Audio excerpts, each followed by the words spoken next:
Welcome to the 4 Bells and Workout from Home 100! We made it! 100 workouts from home for you guys. Thank you very much to all of you guys who have watched our videos, shown us some support, and of course, our powerful gym members. Without you guys supporting us, we would not have a magical gym. So thank you for keeping the 4 Bells alive during this rather trying pandemic.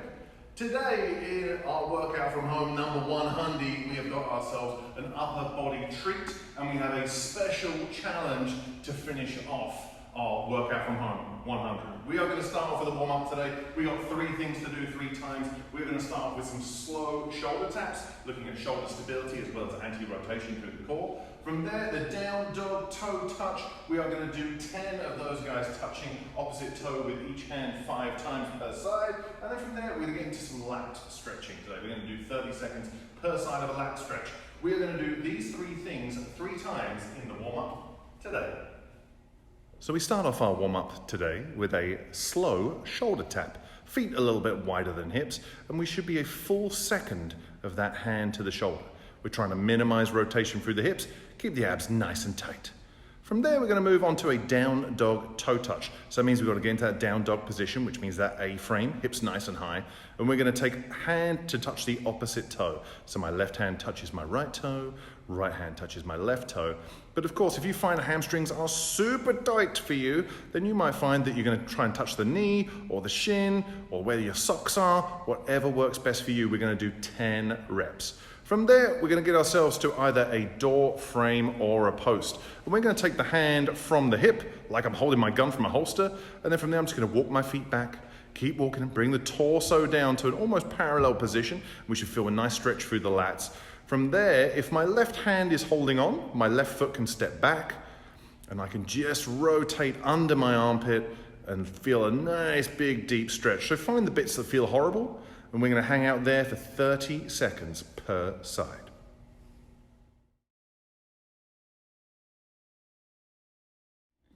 In today's strength piece, we have 5 sets. Each set is 3 minutes long, split into 2 90-second windows of time. In our first 90 seconds today, we're going to do some vertical pressing, and we're going to be doing some unilateral work, which also is going to be based on both arms moving at the same time. We're going to be doing a kneeling seesaw press for 16 total reps, 8 per hand. So we're going to go over how to do the kneeling seesaw press. You can do it with both knees on the floor. If you find that very unstable, we're going to do almost like a half kneeling situation. Of course, we'll go over that. But the intention should be today, if we can, if you have the resources available, to get progressively heavier as these 5 sets go on. From there, in our second 90-second piece today, we're going to do some kind of pronated pulling. So in an ideal world, we would be doing some kind of pull-up today. With pronation means, of course, our palms are facing away from us, which means a little bit more activation for the forearm, a little bit more action for the lats, and a little less activation for the bicep today. So if we can, we're going to do either pull-ups or negatives or a mixture of both of those for 5 reps today, or we can do some kind of pronated row. So that could be a ring row, TRX row, a bent over row on a barbell or a dumbbell. Either way, we will be doing 12 reps of that pronated row. So we are going to do these 2 things 5 times in the strength piece today. Let's take a look at it.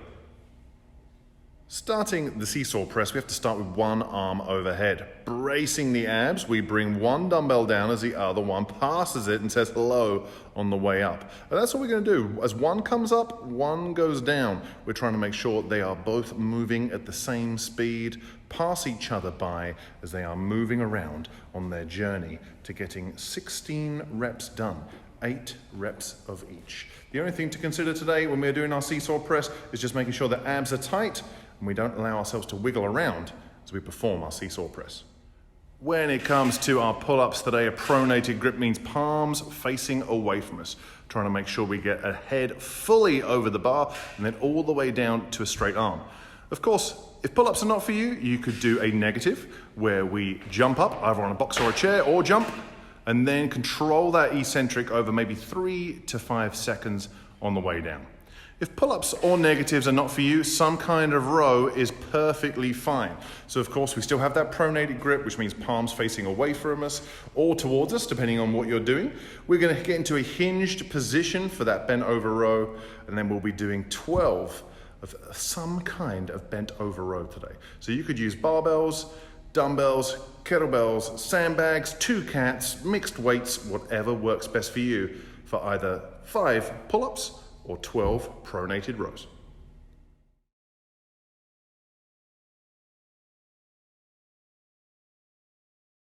Today's conditioning is a classic push-pull with a kind of focus on muscular endurance rather than a heavy breathing endeavor. We are going to be doing a 10-minute AMRAP today, which means 600 seconds of joy, but we are going back and forth between these 2 exercises. We are going to do renegade rows for 10 reps today. Of course, we're going to go over how to do a renegade row in just a second. And then using that same pair of dumbbells, maybe, we are then going to stand up and get into a push press for 10 reps also. So we are going to do 10 renegade rows, 10 push press, back and forth for 10 minutes. Let's take a look at those, guys. When it comes to our renegade rows today, we need to have that nice base of support with the feet just around hip width or maybe slightly wider, and we get into our rows. So each rep is a row, and then a beautiful push-up. Again, driving the elbow back past the body, trying to minimize rotation as we perform those rows and get those shoulders as close to the hands as possible. That's our renegade row. We're going to do 10 of those guys. Once we've done our 10 renegade rows, we can jump or step in. We bring our dumbbells to our shoulders, and from there we're going to get into a push press. So using the leg drive to get the dumbbells overhead, big leg drive, nice strong lockout, back down to the shoulder for 10 reps. 10 renegade rows, 10 beautiful push press, and that is our conditioning piece today.